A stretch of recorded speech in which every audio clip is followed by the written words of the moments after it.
Kamusta guys? Today's video mag-unbox tayo at speed test ng dalawa sa pinakamurang SSD na 2.5 ang sukat. Umpisa na natin.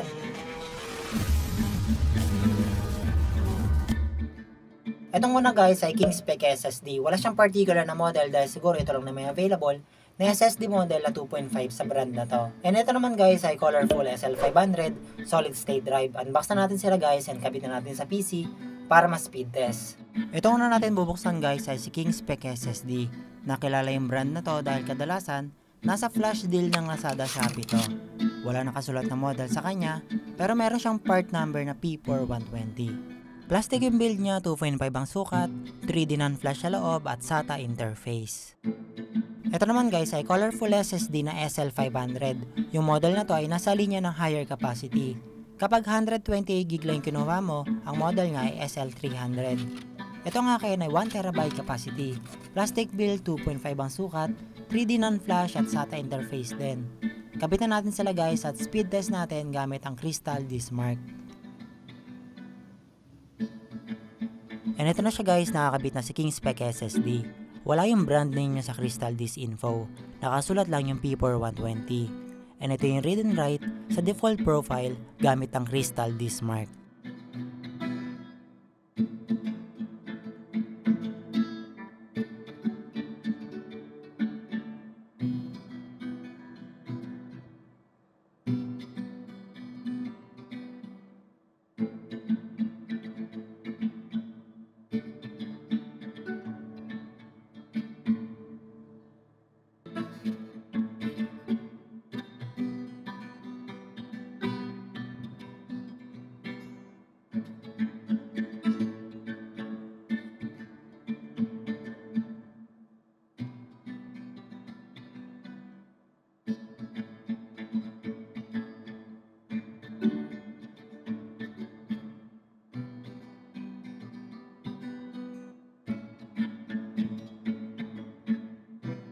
And ito naman guys yung read and write ng ating Kingspec SSD sa RWP.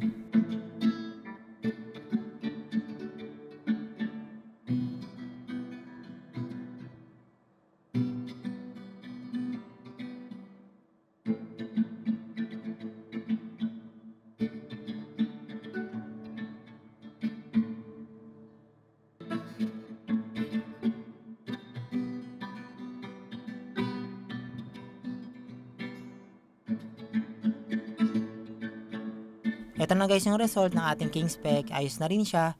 Meron ako nasubukan dati na SSD, mas mabilis yung write speed nito kumpara doon tapos same pricing lang sila halos. And next naman doon naman tayo sa colorful SL500. Ito na siya guys, nakakabit na si colorful SL500 and ito yung read and write sa default profile ng ating SSD.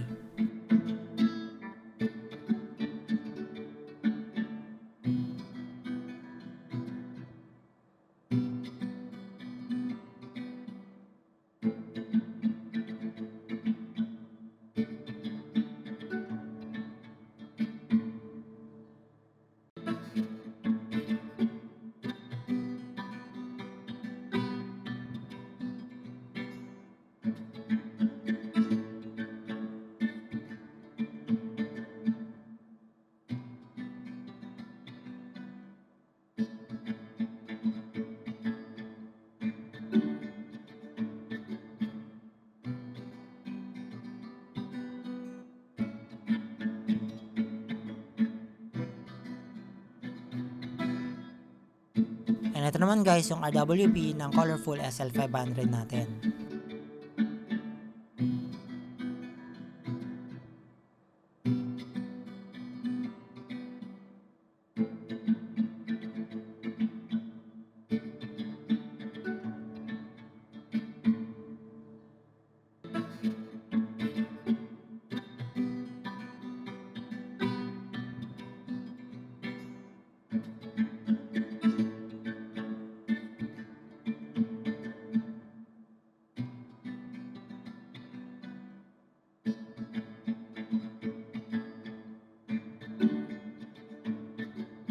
And ito na guys yung results ng ating dalawang SSD. Pinakamura tong Kingspec SSD sa 120GB capacity. Sulit na rin siya lalo na tumaas yung write speeds kumpara sa mga lumang model ng SSD na nasa price range niya. Pero kung price per storage ang pag-uusapan, sulit tong colorful SL500, lalo na mas mataas yung results natin kumpara sa advertised na speed niya. Tapos, mas okay rin gumawa ng mas mataas na capacity sa SSD, lalo na sa mga gamers para hindi mo na kailangan mag-separate ng hard drive para lagay ng game files. Kaya value for money yung ganitong SSD.